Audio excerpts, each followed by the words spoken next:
Blog Talk Radio. Live from Washington, D.C., it's Quintessential Listening, Poetry Online Radio. QLPOR, as it's widely known, features a bevy of poets, spoken word artists, and live poetry readings with best-selling authors. Your host is Dr. Michael Anthony Ingram.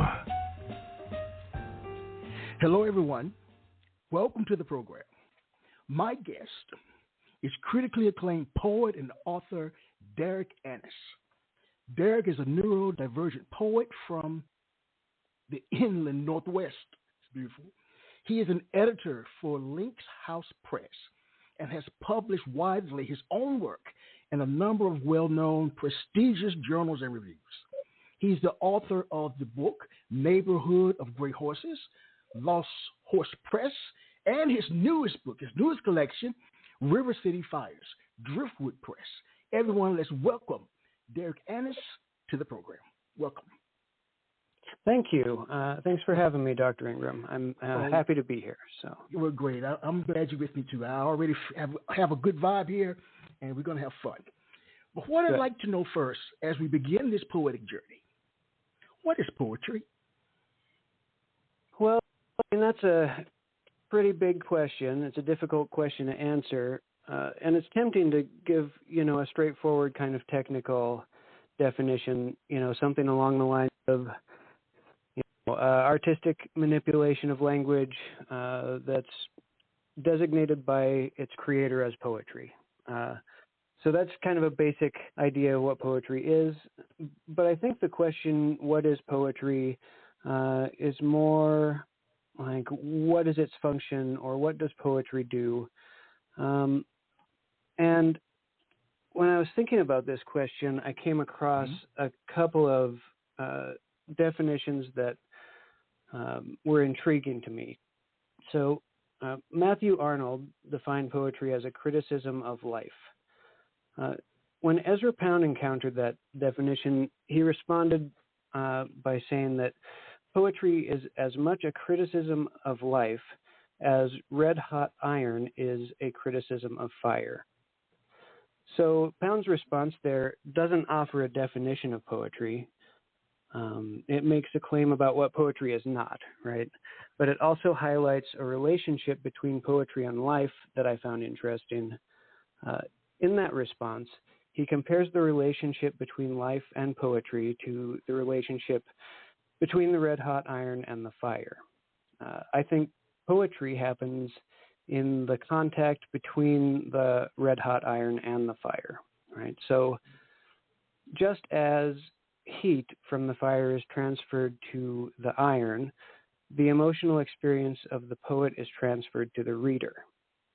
I think most successful poems don't just elicit an emotional response or convey the details of an experience, but they take it a step further and really transfer an emotional state from the poet to the reader. I also think that just like a red-hot iron emerges from the fire glowing, a reader will emerge from a good poem glowing, and hopefully a little softer than they were before they entered it. Fascinating. A red-hot iron, and what's the next part?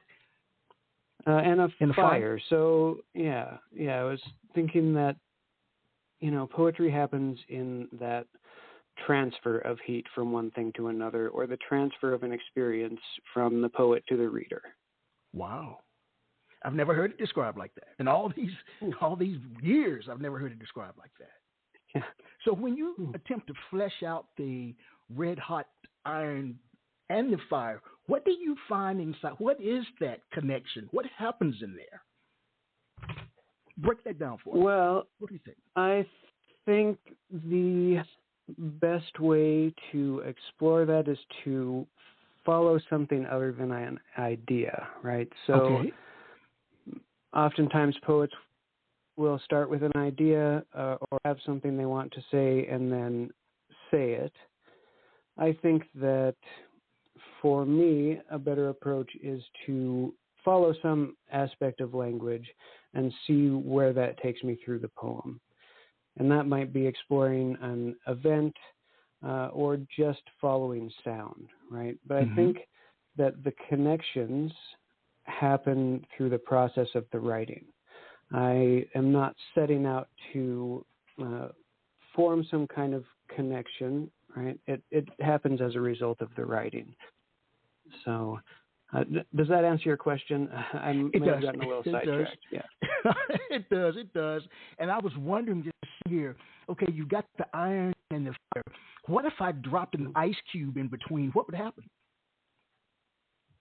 Well, it would make a whole lot of noise, I suppose, and emit steam. It would be a pretty violent reaction. So in this scenario, what does the ice cube represent? All right. What does the ice cube represent? That's an excellent question.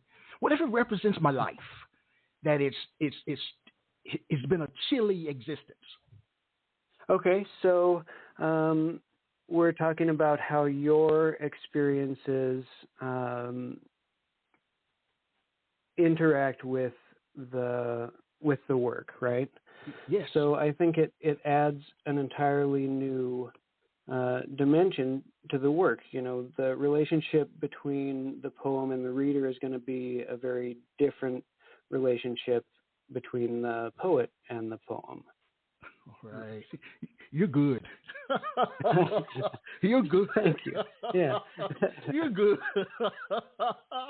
So based on what you know about the world, Derek, is poetry important? Is it important? That's what I want to know. Yeah. I think poetry is important for a lot of reasons. I don't think that poetry is going to stop, wars from happening necessarily.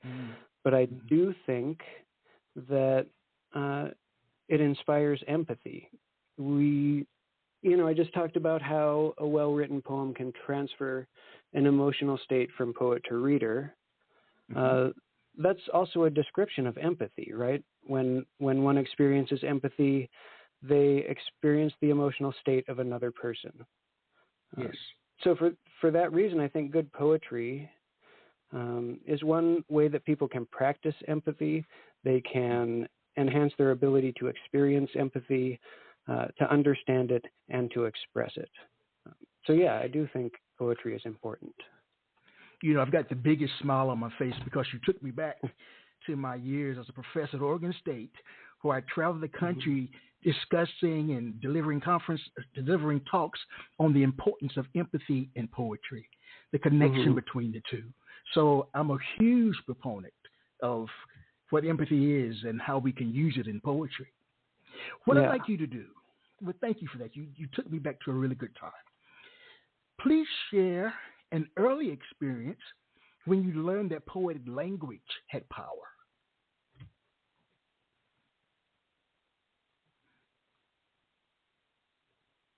Derek?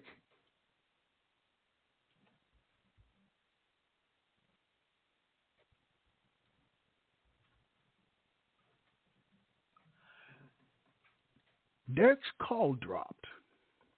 So what we'll do is continue this journey. I feel like a DJ. This is Holly's theme, everyone. Take a listen until Derek returns.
right, everyone. I believe Derek is back. All right, let's check this out. Hello, Derek. Derek? Can you hear me? Can you hear me, Derek? What I'm going to do, I'm going to call you, all right? So hang up. I'm going to call you right now.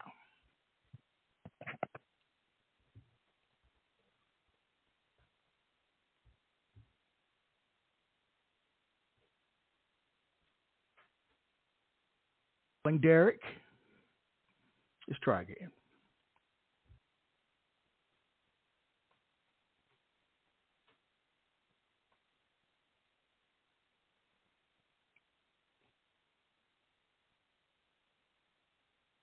Bear with us, please. It's only been 1 minute and 17 seconds. It seems like an eternity.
I can. Can you hear me?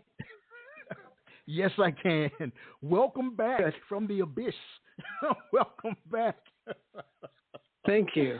Oh, live podcasts are, it's just hard to figure them out. So thank you. I'm glad you came back. All right. Oh, no worries. It took me a minute to figure out how to get back here, but yeah. All right, not a problem. I'm glad you're back. That's the main thing. I'd ask the question for you to share with us an early experience where you learned that poetic language had power. Oh, gosh. Well, I came to poetry pretty late. I wasn't a writer growing up. I had trouble in school, dropped out of high school pretty early and didn't start writing poetry until I was 25.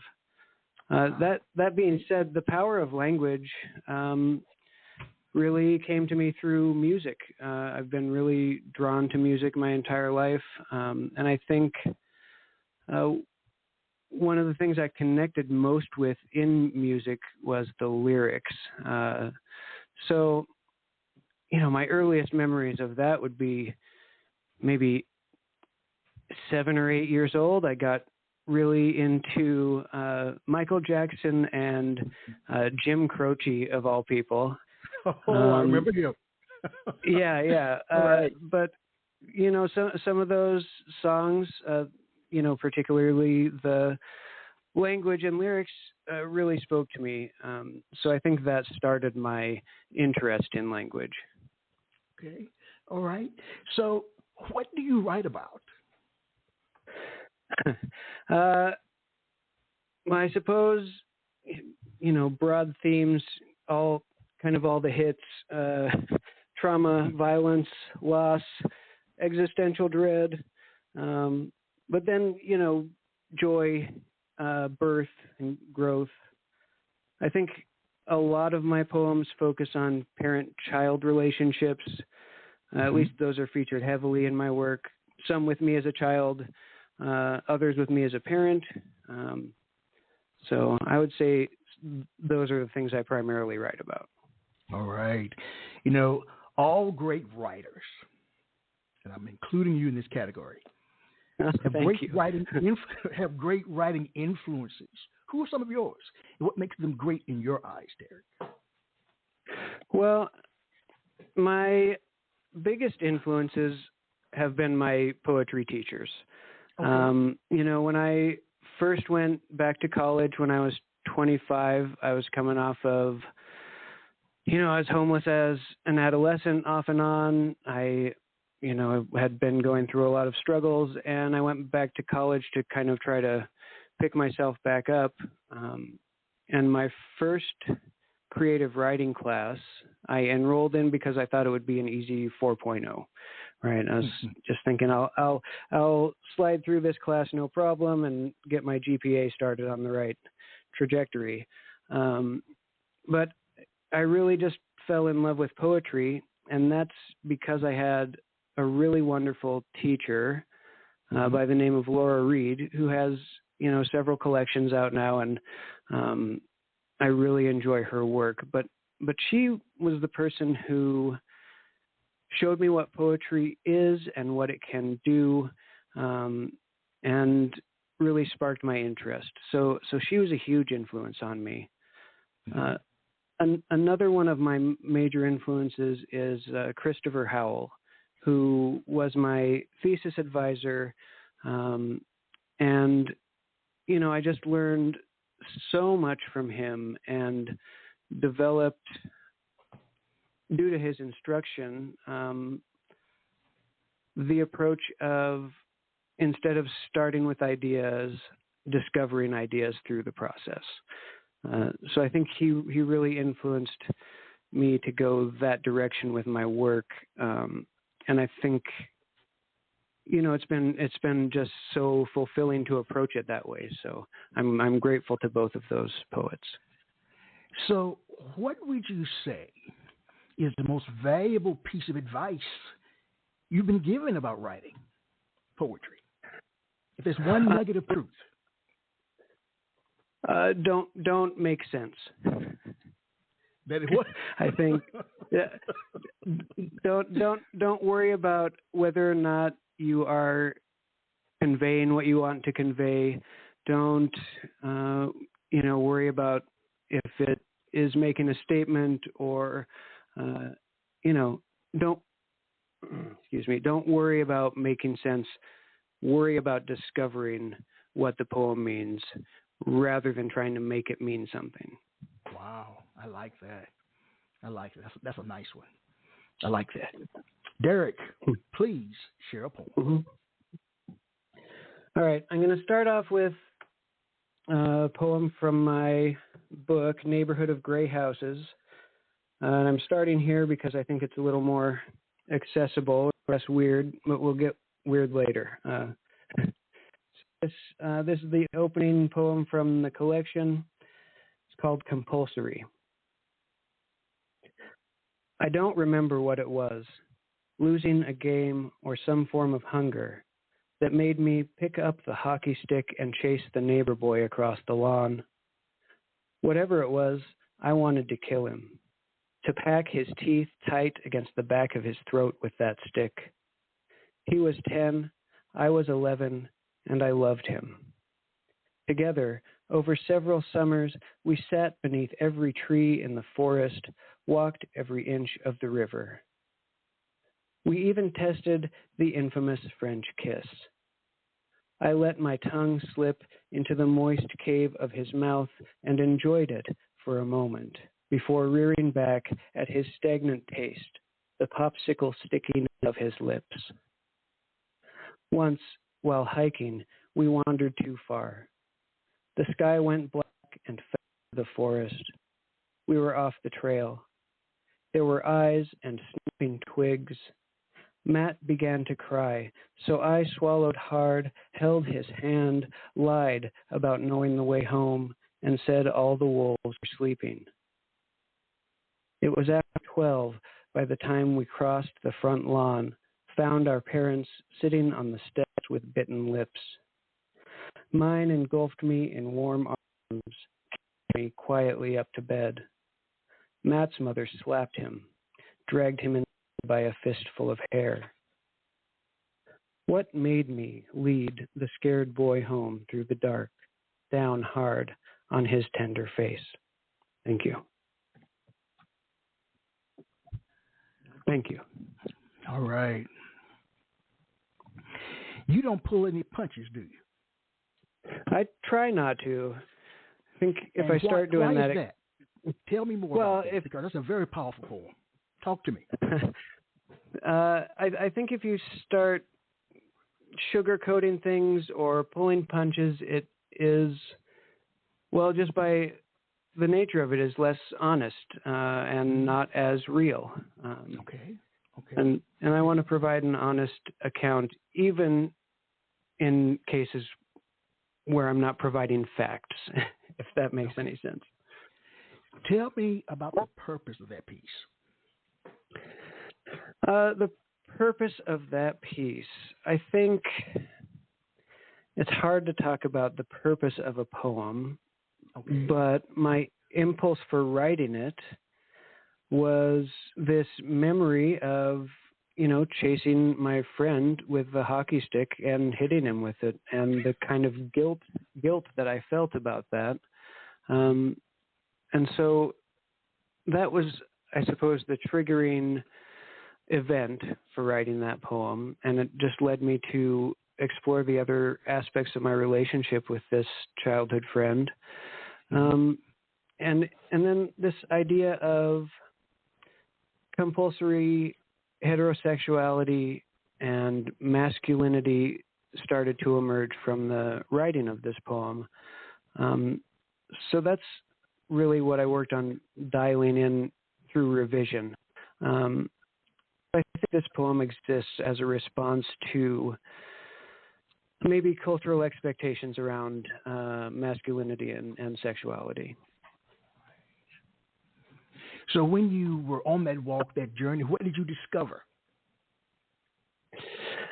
I discovered that a lot of the reasons for my difficulty expressing myself, the reasons for some of my struggles with anger, and having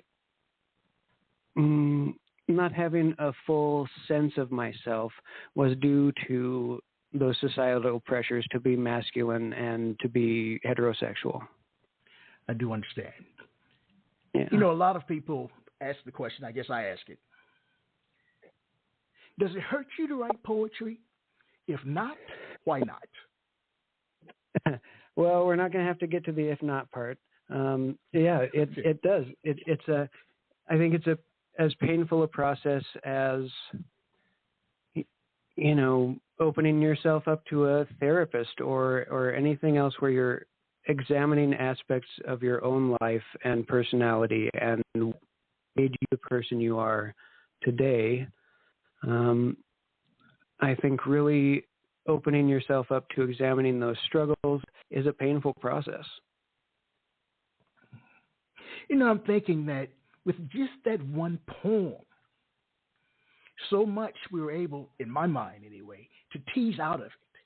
And see, to me, that's important in terms of building empathy in a relationship between the author and the person reading the poem. What can you tease out of it as you read it, as you listen to it? What comes to mind? Wow. You're great. You're great. You're great. You're great. You're great. I like that. I like that. I've got the biggest smile on my face, so thank you again. Are you there?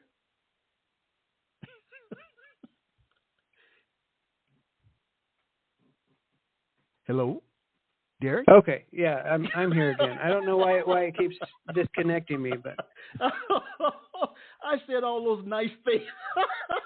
Oh, and you didn't hear any of it. I didn't. That's a real shame. Okay. Well, if you decide to listen to this, you'll hear them. Okay. Yeah. All right. Your newest book, River City Fires. Tell me about it. What inspired it? Well, I don't think I can say that I was inspired to write this book. My process is more write a lot of poems and find the ones that fit together somehow through either content or aesthetics or that just fit together somehow. So this book was a long time in the making, and what it was is I just identified a lot of different poems that fit both aesthetically and thematically. So, but the book really is about being raised and living in this same town for my whole life. It's about the accumulation of different traumas through my experience of this city, and the way that different spaces in this city, I suppose, have multiple and sometimes contradictory meanings or say contradictory things about my life. So I guess that's kind of what the book is about, if you can say it's about something. All right. How many poems are in the collection? Well, let's see.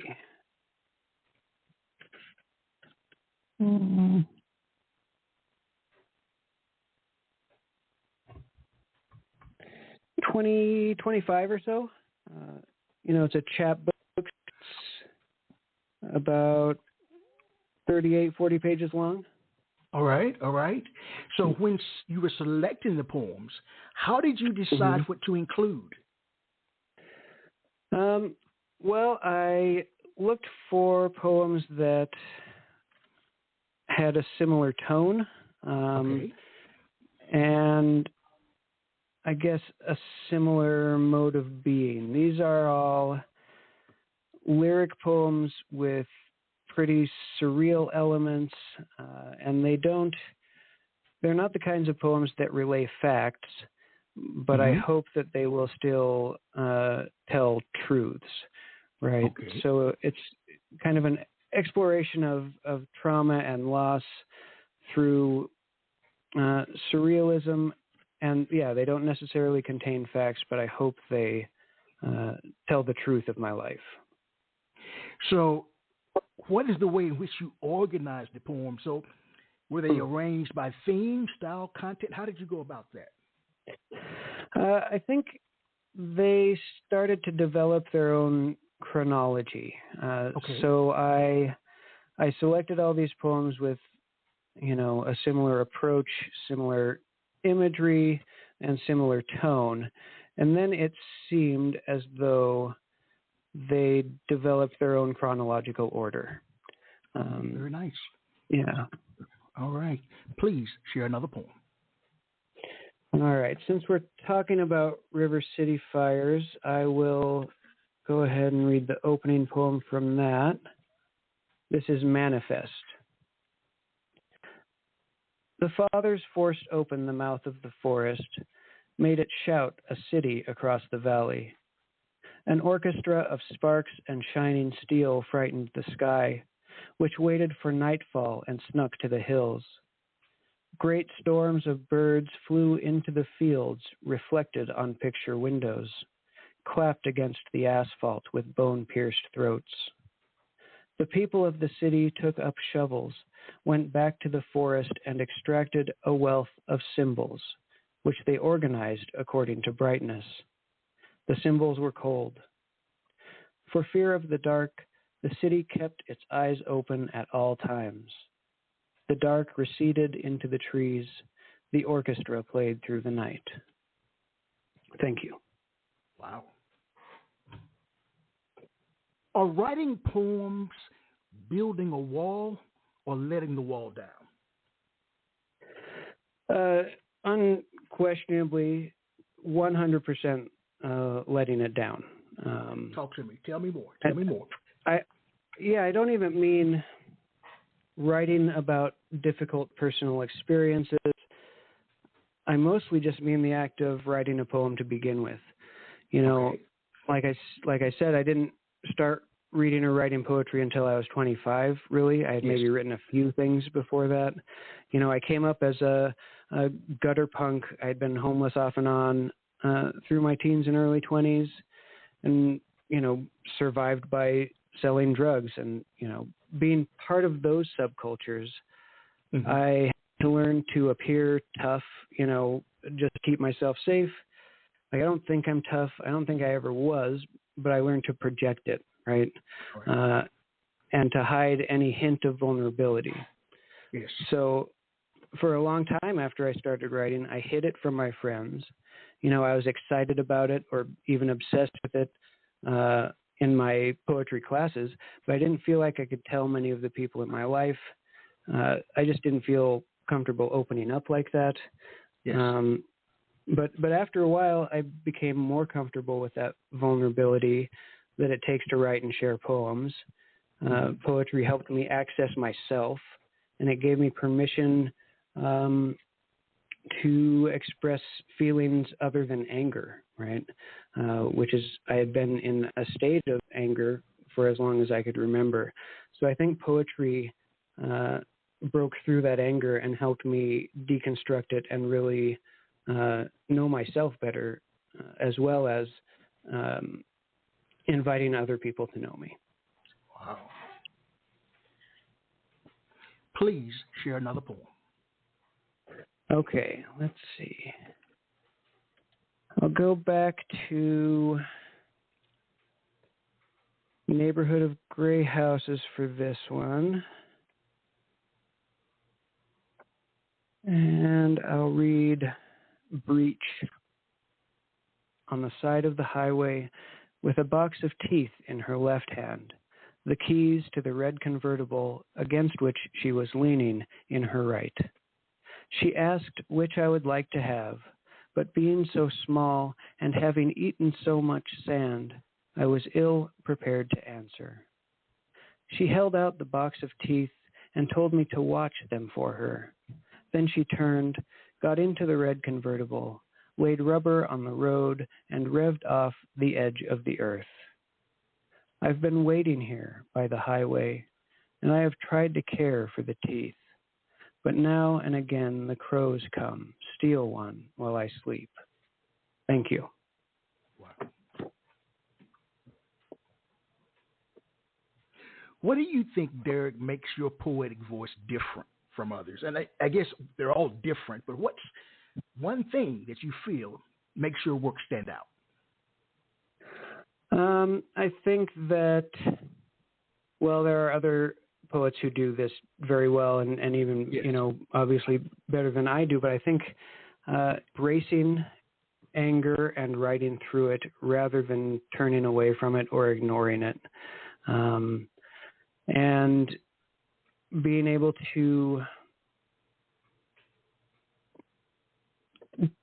I guess, depict trauma and violence in a straightforward way that just doesn't shy away from those topics. Right. Please tell me about a poem you were proud of writing, but were afraid to share due to fear of possible misinterpretation.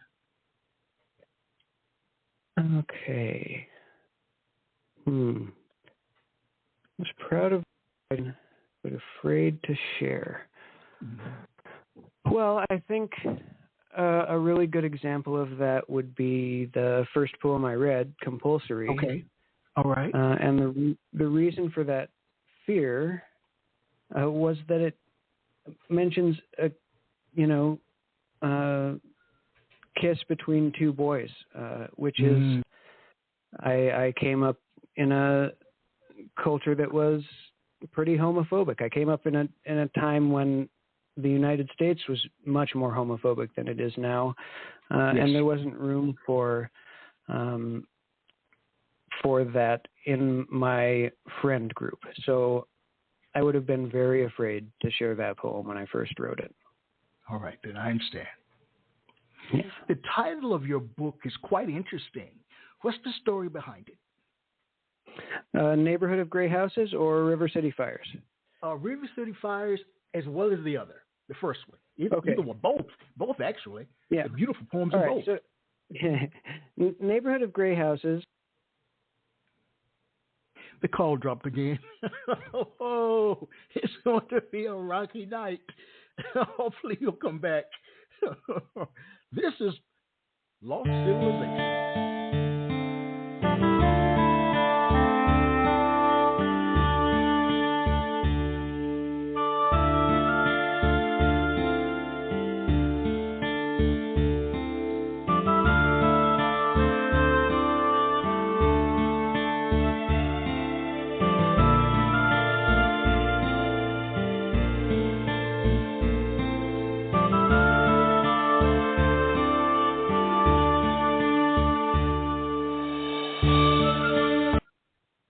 All right, he is back.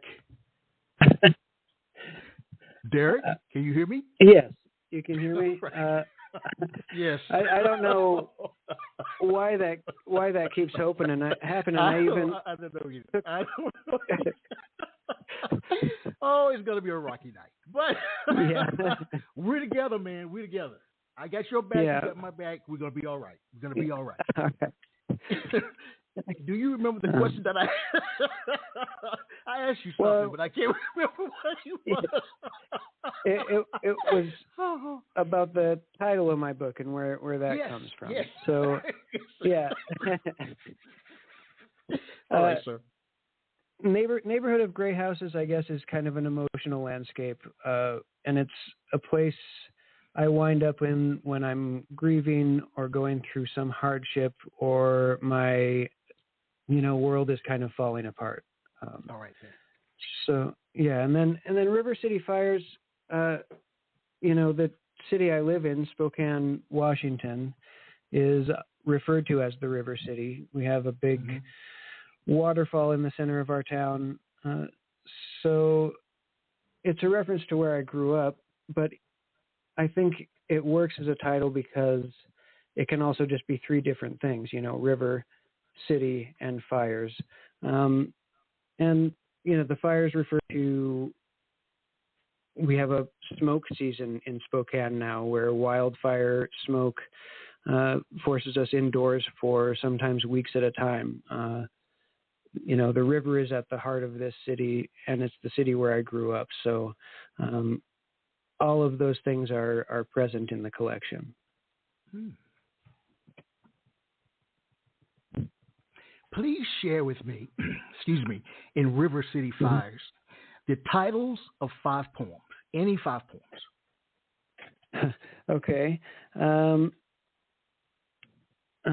Skin, potato salad, still life with razor blades. Wow. Let's see. Independence Day, Holy City. I think that was 5. All right. Of course, a couple of them we couldn't hear because they were garbled. But that's okay. That's okay. Okay. The point of my question is, or what my statement is, what role should a title play in a poem? What's the role of the title? Well, I think a title can do a lot of different things. Its most frequent function, I think, is to either provide clarity about something that happens in the poem or to add mystery to the poem, make the reader think about it, right? So I think those two functions are most common for a poem. Okay, right. So with the second book, River City Fires, what do you believe or think or know were some of the key challenges you faced when writing this particular book? It's a very, from what I've heard so far, it's very, very powerful. I appreciate that. I think the biggest challenge is always figuring out which things I think should be included but don't quite fit in the collection, right?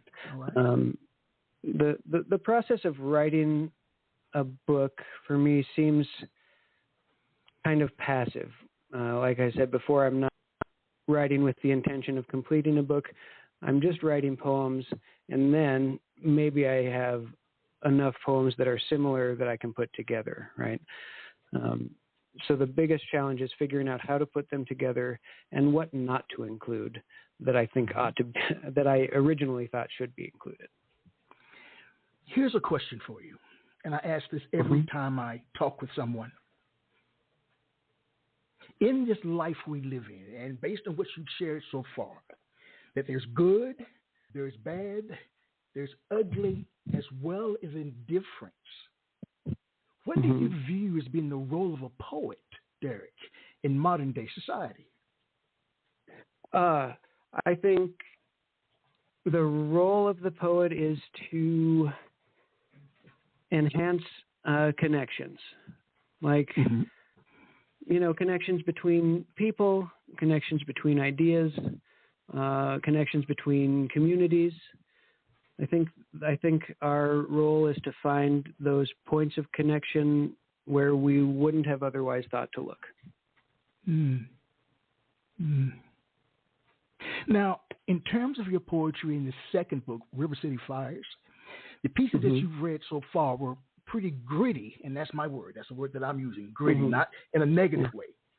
Do you ever write about flowers and trees and stuff like that, or is this primarily what's happening in the world, in your world? Well, yeah, I definitely have some. Well, if you want to hear an example. All right. Yeah, it'd be nice. Yes. All right. So it's not all flowers and sunshine, but all right. This is the closing poem from Neighborhood of Gray Houses, Contentedness, and it's in sections. So, 1. One summer evening, while I walked to the store through a warm floral breeze, I watched a finch bathe in the cool water of a stone bath, eat a few seeds, and rise before an osprey shredded it to a snowfall of feathers on the sidewalk. For 3 weeks after her birth, my daughter slept in a clear plastic bin. When they removed the tubes from her throat, she breathed on her own. Now she dances in the living room, tries to cuddle with the cats, stands to slide a chair across the hardwood. Now she knows my name. 3. It's been over a year since I lost someone. I live in a little yellow house on the corner of a quiet block with trees along every sidewalk. Light comes through my windows. Each morning I eat, wave goodbye to my wife and daughter as I leave for work. Walk quickly beneath the trees to the bus stop. Watch little birds hop back and forth between branches. Thank you. So that's about as flowery as I get. All right. Well, the reason for that question was not just a strange kind of question. Some poets believe that because we live in this world, we should only write about the issues in this world, the current day affairs, those kinds of things. Where others believe we should have the right to write about whatever it is we want to write about. If it's flowers or trees, then that's okay. And I was just wondering, based on what you've shared, do you feel that you need to write about the, quote, grittiness of your life? No, I don't think you need to feel compelled to write about any specific thing. I do think that if you're writing honestly and exploring your world through the act of writing, and if it's an act of discovery for you, then the grittiness of the world will make it into your poems. So I don't think you have to choose one thing or the other. I think if you're writing honestly and exploring the work, that those things will make their way in. The word gritty is one that I'm going to, focus on, because I view my own work as being gritty in a sense. I'm a spoken word poet, and I talk about the truths that I know. And it's not always easy to hear. So it is gritty. I like that word. I'm going to look it up again. Wow. Yeah. Please share another poem, my friend. I enjoy listening to you. Okay. I'll do another one from River City Fires here. Potato salad. Growing up, the best part of the summer was the family picnic in the public park. And the best part of the family picnic was the appearance of Uncle Frank, who chewed the wet butts of cheap cigars and wore prosthetic earlobes where his eyelids used to be. Each year, he let us kids pick our favorite dried leaf from his breast. There were many leaves. The selection process took many hours. Since I was the luckiest of the kids, I always picked the leaf with the most ticks. The others scowled at me in a display of profound reverence. Uncle Frank and I had a laugh at their expense and observed the family tradition of bashing them with sticks. Then, just as suddenly as he appeared, Uncle Frank was off again, into the lake, waving goodbye with his stone hands. "Goodbye, Uncle Frank," we said. "Goodbye, Frank," said the thousands of spiders, gliding gracefully down from pine boughs overhead. Thank you. Oh, very nice. Very nice. Very, very Thank nice. you. Very, very nice. Appreciate that. As you think about your book, the second one, River City Fires, Yeah. is there a target audience for that particular book?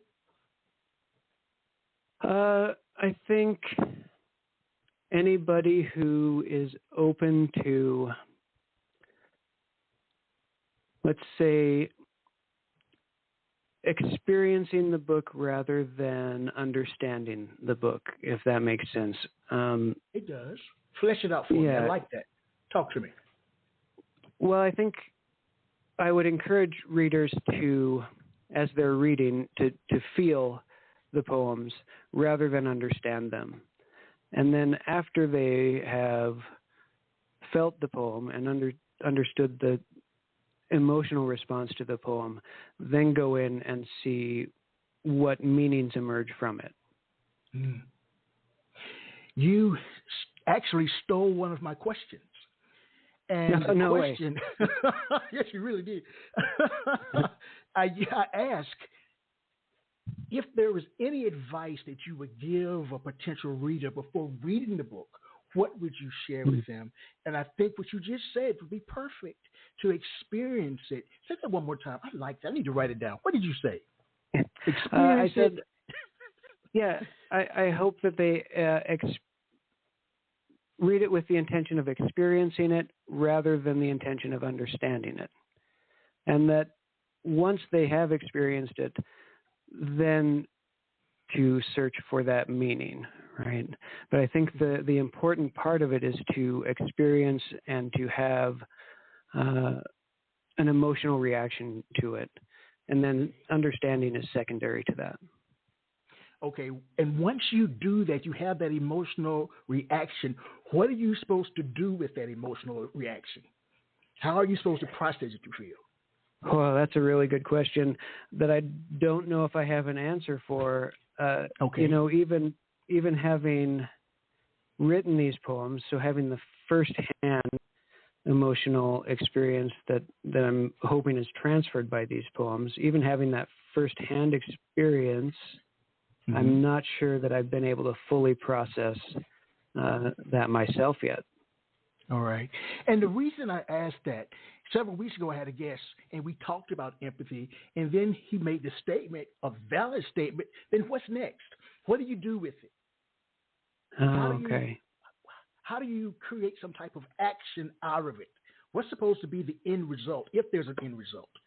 And it just made me start thinking about that. So I didn't know what the next step is after that. Well, I think, I don't know. I'm not sure that I ever considered my poems to have a next step or a call to action. I think the primary thing for me is having that emotional response, and that I think is an end in itself, and that's what builds empathy and builds connection between people. Okay. All right. And then I think then those connections can result in action.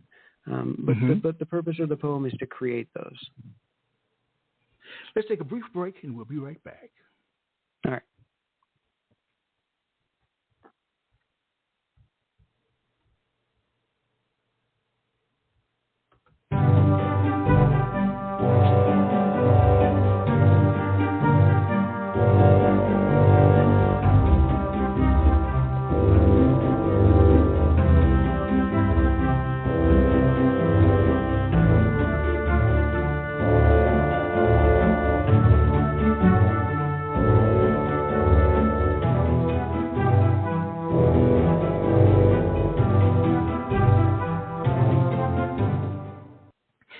Hello, everyone. We are back. I am Michael Anthony Ingram.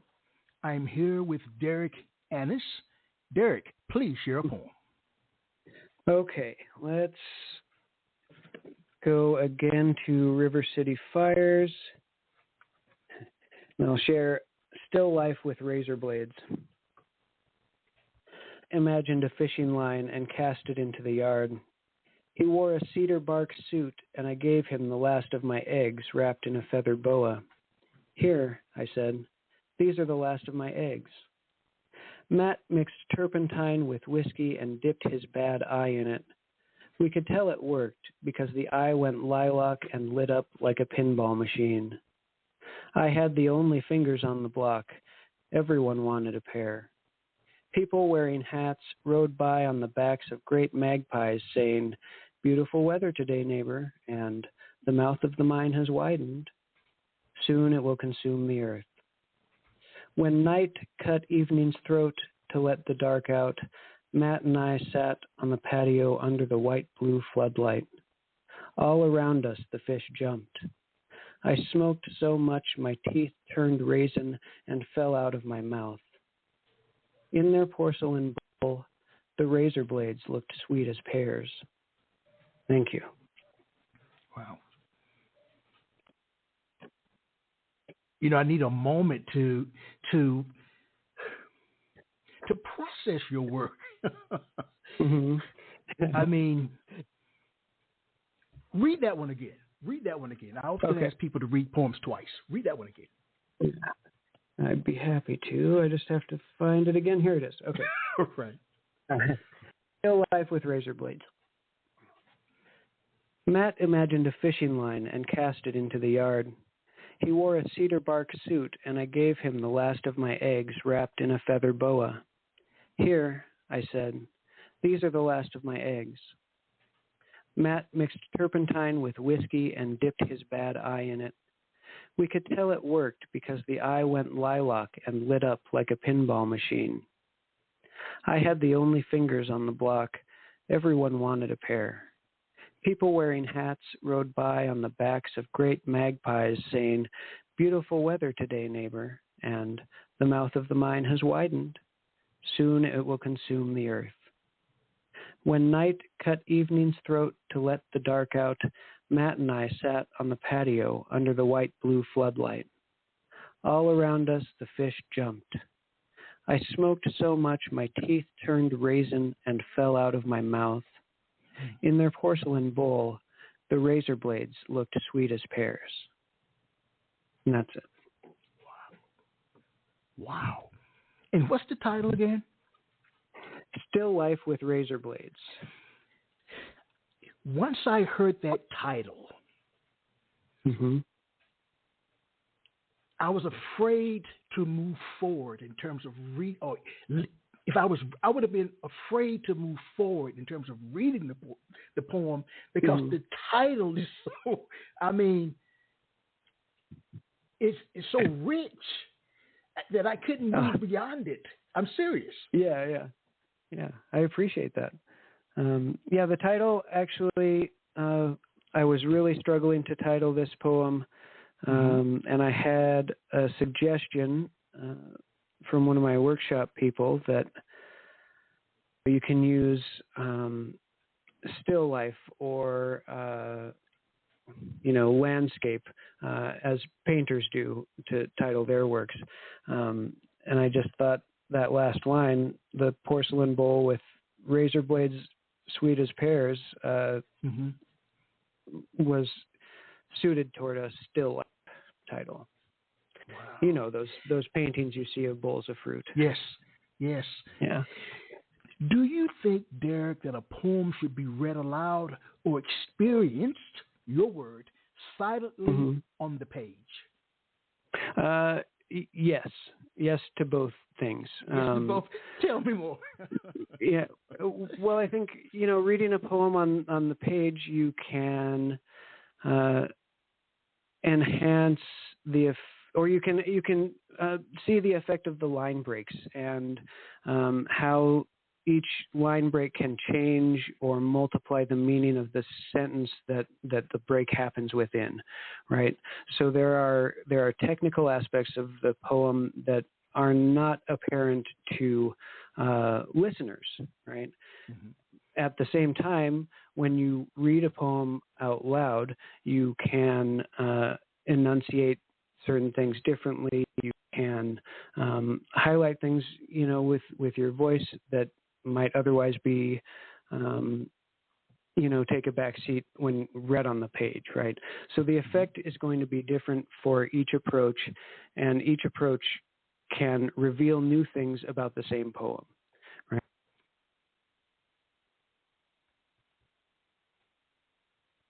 All right. Derek, I'll be right back.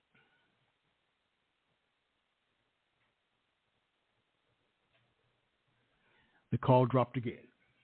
If you're out there in listener land, hang in there.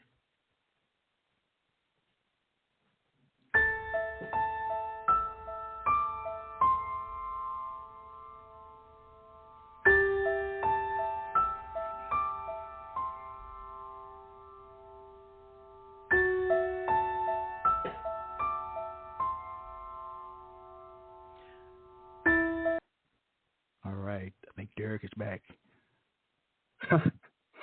All right. Where was I when I cut out there this time? Oh, I'm going to be honest with you. I don't think this has ever happened with the call dropping this many times. Yeah. Well, I thought maybe I was hitting a button with my cheek or something, so I'm now holding my phone out in front of me, but so that's not it. I don't know. But though, it kind of reminds me of life, that regardless of the plans that you make, life happens anyway. Yeah. If that makes sense. It does. Oh, I Just know like it. this. Yeah. Yeah. Now, I'm going to invite you to come back. You know that, right? So that'd don't be worry great. about that. I would love to. Yeah. We'll figure it out for 2024. Get you back on here. Yeah. Okay. Right. So you talked about line breaks, which brings up, what are some of the poetic devices that you usually employ in your work? I think the basic ones. Yeah, I think the primary ones are sonic devices, and particularly consonants and assonants. I think when I'm composing a poem, I follow sound more than I follow anything else. So, and in following sound, creating those mirrors between words, I think, meaning emerges through following that too. So the sonic devices are a way of letting the poem guide me through the process of writing. Mm. You stole another one of my questions. I usually ask, when writing a poem, who leads, you or the poem? And does the poem know where to go? If it leads, talk to me. That's a tough question too. I would say that I let the poem lead. I mean, that's a claim that I have made many times, but I'm not entirely sure that's the case, right? Like, I don't think the poem has its own mind or desires, going a certain direction. I just think that I'm kind of, I guess, setting it on a path and seeing where it lands, rather than letting it lead me through anything, if that makes sense. It does. You talked earlier about the importance of music in your world. Mm-hmm. So music, it seems, it does play a role in your poems, I would believe. Am I correct? Mm-hmm. Yeah, I think so.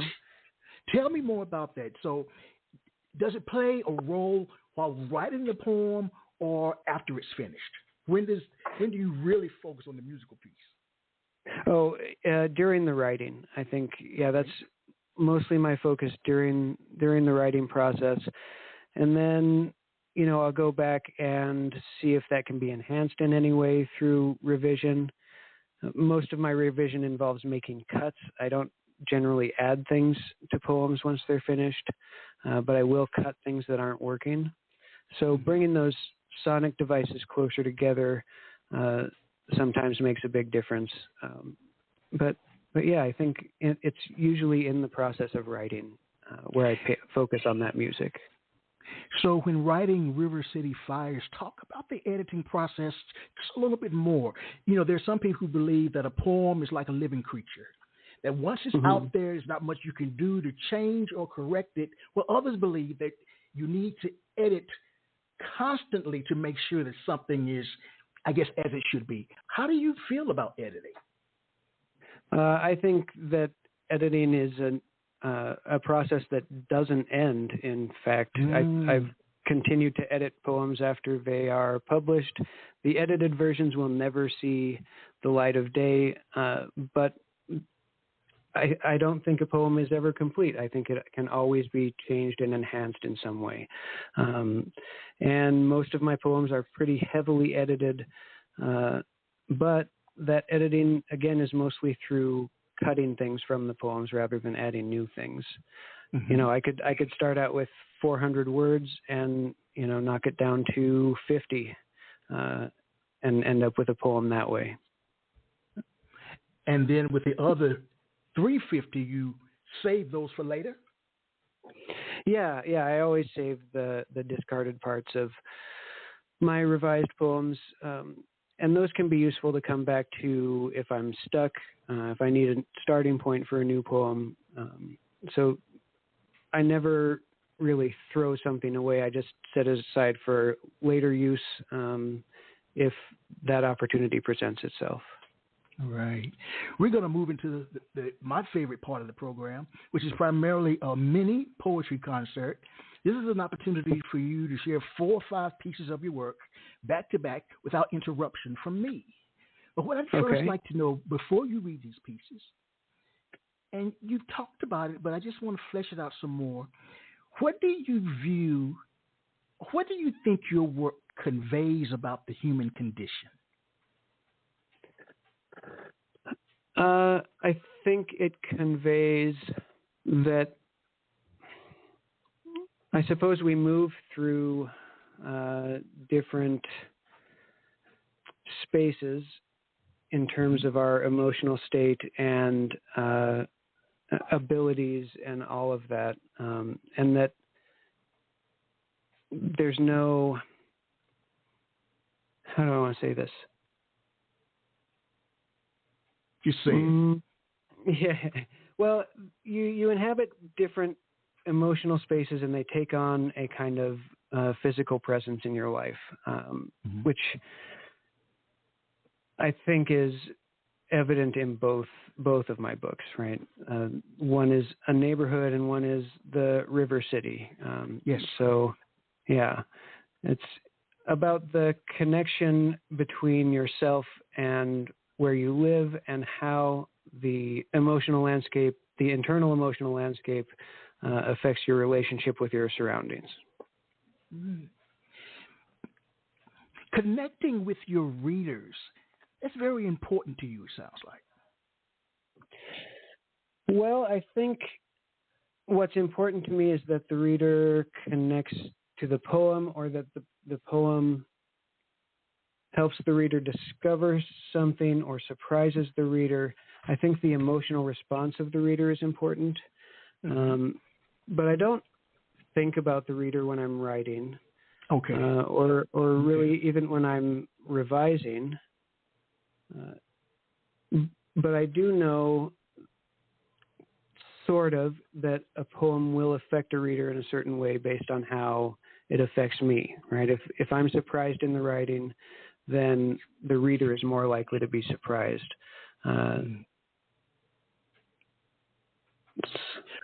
The reason I ask that, I've had guests in the past who made the statement, I don't write for anybody, I write for me. Mm-hmm. But as I listen to you, it sounds like you write with the reader in mind as well. Yeah, I write with connection in mind. I try to enhance those connections. But if I'm focusing on the reader while I'm writing, I think it distracts me from the process.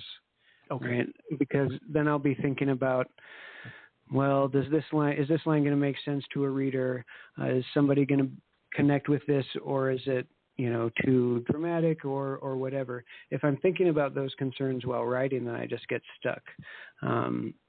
So I think I focus on the process and trying to discover something new and trying to surprise myself.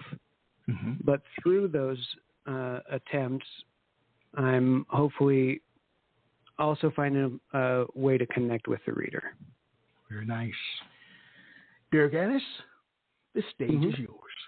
The stage is yours. Okay. So no interruptions from me. All right. Let's see if I can find my next one here. Oh, you know what? I'll read the title poem from Neighborhood of Gray Houses.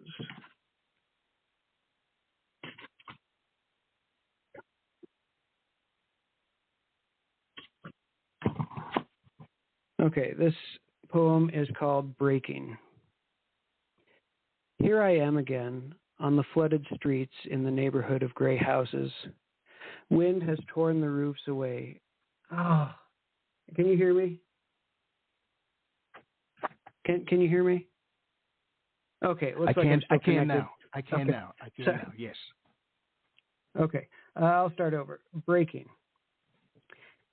I am again on the flooded streets in the neighborhood of gray houses.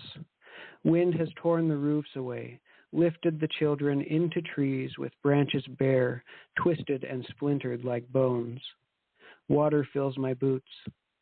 Look, there goes Lisa, floating by in her blue Geo Metro, turning the wheel to no avail, brake lights flashing like Christmas.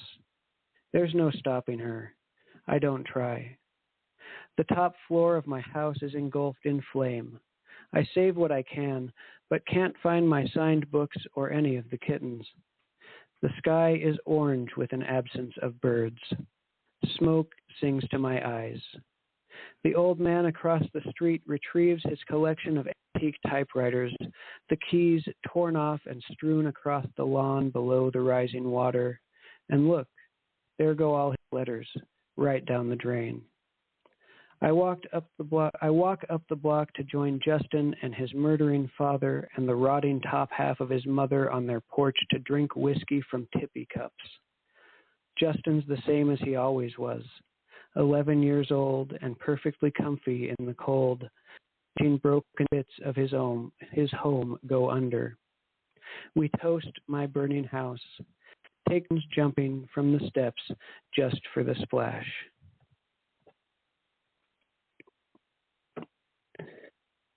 All right.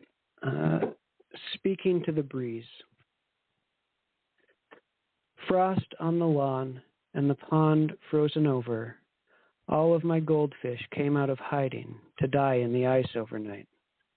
Pretty as they ever were, Mother, still as precious stones in the museum, like my long memories of you, who dropped me off on grandparents' porch and ran to the gutter. How brightly you must have burned there, with rock, glass pipe, and a delicate ball of light cupped in your hands. Darkness slicked the asphalt with ice, drove it beneath the heels you wore, and yet you live. You live in a city so close to home, a living woman, buried and breathing. You have taught me, Mother, how to pick myself up by my own stitches, how to hold my daughter as if she were a small flame in my poems. All right.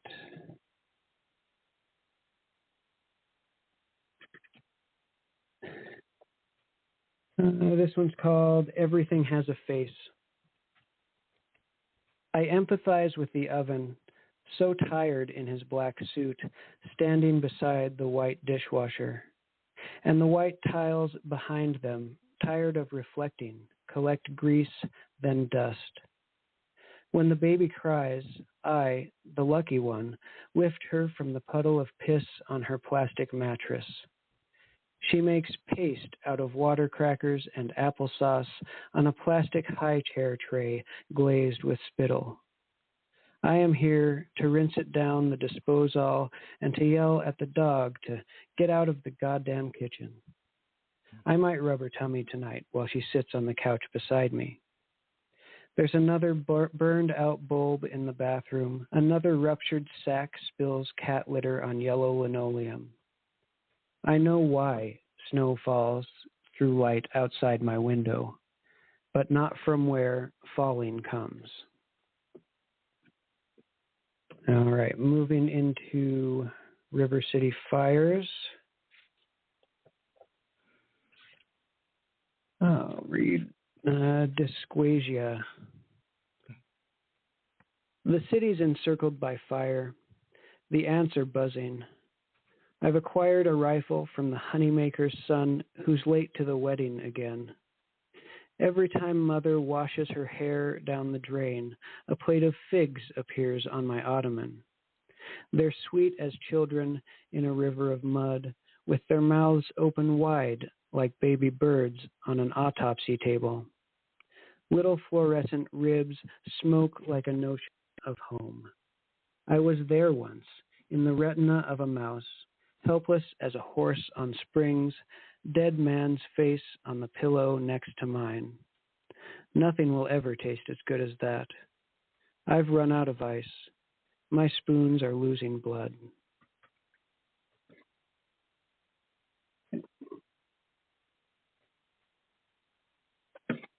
Let's see. Skin. I was a boy with curly brown hair. I had all my skin. I wore it under the stars like a white dress. I went to the field to lie in the tall grass. I carried a jar of eyes, wet noise against glass. The fire was miles away. I lay in the field with all my skin. Specks of ash fell from the sky, a film on my hair, my tongue. I held the jar of eyes like an infant, lifted its mouth to my breast. Wet noise. After a time, the eyes grew teeth, bright noise of breaking glass. I could hear the fire grow close. I lay in the tall grass. The eyes bit into my skin like ticks, green and brown and full of blood. Glass like diamonds in my skin. Ash fell from the sky. All right, and I'll get one more in here. All right. Let's go with let's go with Sunk. This is Sunk. I live at the river's edge, where the eyes open their mouths and tongue each other blind. My neighbor has mud on his legs and his head is wet leather. He loves to mow his lawn, He loves to feed birds to the mower. My floorboards swell and split with heat. I have a knife on my hip, a shotgun tongue. The infants in the river never cry. Their little boats are made of gold. All right, thank you. Wow. You know, Derek, when I listen to you, I hear someone who has lived a life, maybe a lifetime, a weariness. I'm not going to label it sadness, but what I'd like to know, what is the relationship between your speaking voice and your written voice? Is there a relationship?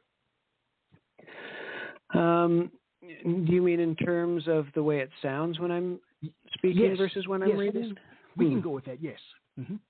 Okay. Well, you know, I'm not really sure.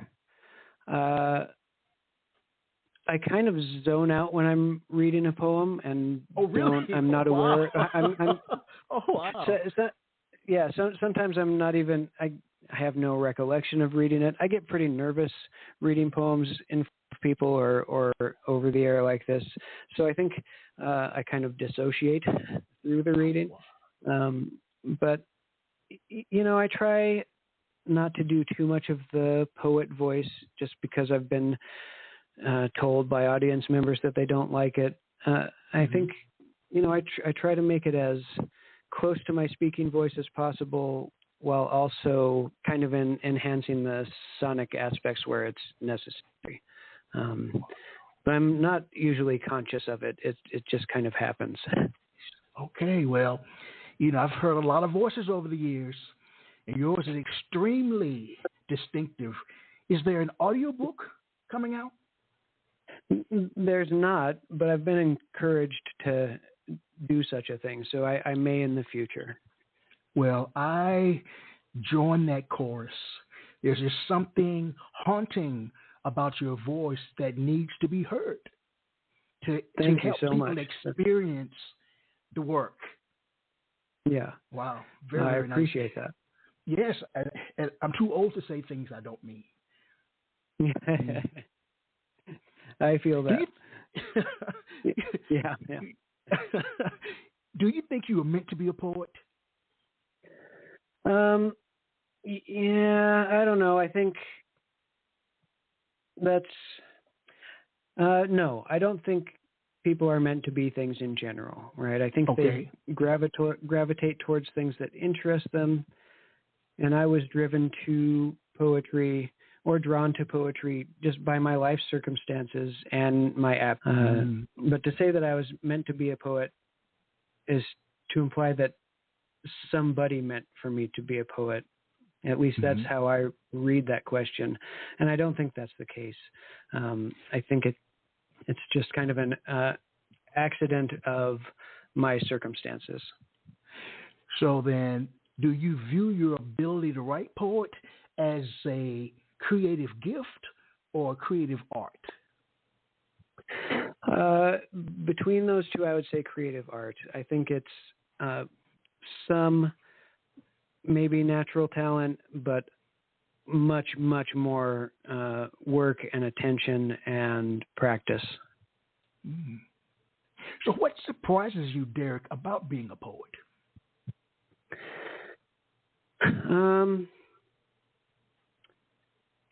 Gosh, I guess what surprised me most about being a poet is the power of poetry, of my own poetry, to help me discover things about myself and about the world. Okay. You know, when I first started writing, I was expecting to say things that I wanted to say, right? I had points to make and I was going to make them. But the surprising thing was that discovering new things through the act of writing. You know, you stole another of my questions. Oh, man. You really did. Because I had planned to ask you, what do you think? It's a little different, but what do you think you learned about yourself writing River City Fires? Who are you as a result of writing that book? I think I'm more aware of my connection to the city that I live in, and more aware of how inhabiting this contradictory space, a space with contradictory emotions attached to it, informs my internal thought processes and just my emotional state. So, yeah, I think that is it. All right. Well, let me ask this question. We're almost done. We've almost reached the end of this particular poetic journey. Okay. What's next for you? First, though, where can we purchase River City Fires as well as your first book? Both of those you can get a signed copy through my website. It's just, like a WordPress blog. If you just Google me, you'll find it. Let's see if I can pull up the address here. I have it in front of me, actually. Okay, yeah, just derekannis.wordpress.com. So both of those can be purchased as signed copies. You can get River City Fires through Driftwood Press or pretty much anywhere books are sold. And you can get Neighborhood of Gray Houses through Lost Horse Press. So, yeah. Where do you go from here? What's next for you creatively? Well, I'm always kind of working on poems off and on. I try not to force myself to write every day if I'm not feeling it, which I know is a controversial statement. But I experience burnout pretty easily. And if I'm forcing myself to do a thing day after day, it can become really tedious and turn me away from it. I'm really cautious about not letting that happen with poetry. So at this time, I haven't written since midsummer. I know that will pick back up again whenever I'm ready for it to. But a more succinct answer, I guess, is I'm working on another collection. I don't know what collection or what shape that collection will take yet. I have a number of poems, but none of them fit together well enough to make a collection. So I'm just continuing to accumulate drafts and trying to go from there. But I'm not in a hurry. I'm pretty comfortable with the idea of a book a decade or something like that. Oh, wow. I want the poems to happen, and then, if they become a book, that's great. Derek, there's something special about you, man. I appreciate that. I don't always feel that way, so it's nice to hear.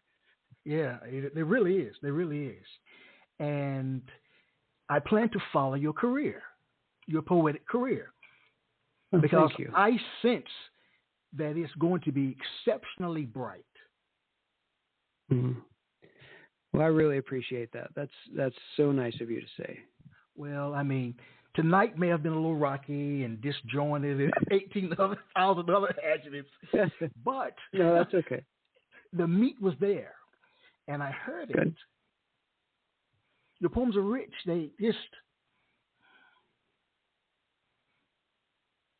They're not the norm. I really appreciate that. Those are really kind words. Yeah, well, that's just how I feel. That's how I feel. Yeah. So I wish you nothing but the best, and I would like you to return, and even if it's your next book 10 years from now, a poem a day. Okay. If I'm still kicking. Great. Yeah. Well, I would love to come back. I had a great time. It was really, really nice to talk to you. So. Well, and next time you come back, if there's anybody that you'd like to bring with you, bring those people too. And absolutely, yeah. Yeah, we can talk about that off air. but I Great. want to hear more of your work. There's something about you. It's just phenomenal. So thank you very much. And to the listening audience, every time we're together, I share the following words. Let poetry ring somewhere throughout the land. Take care, Derek. Thanks. You too. All right. Quintessential Listening, Poetry Online Radio, is available on iTunes, Spotify, SoundCloud, and Stitcher. You can also check out the website at QLPOR.com.